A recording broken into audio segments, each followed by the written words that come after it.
بسم الله الرحمن الرحيم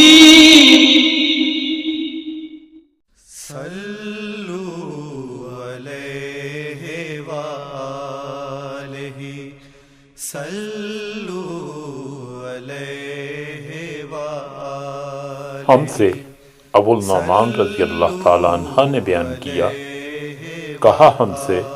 حماد بن زید رضی اللہ تعالیٰ عنہ نے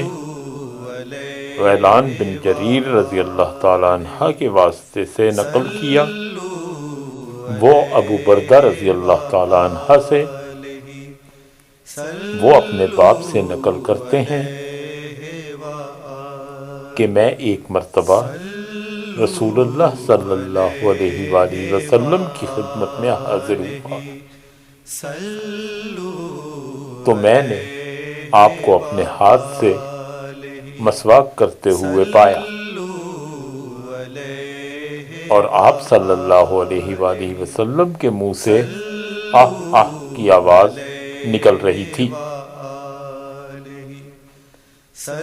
اور مسواک آپ صلی اللہ علیہ وآلہ وسلم کے منہ میں تھی، جس طرح آپ صلی اللہ علیہ وآلہ وسلم کیا کر رہے ہوں۔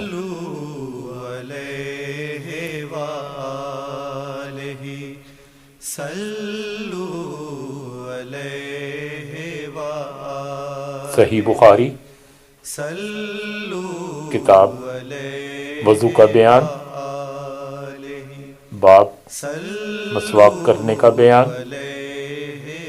حدیث نمبر 244۔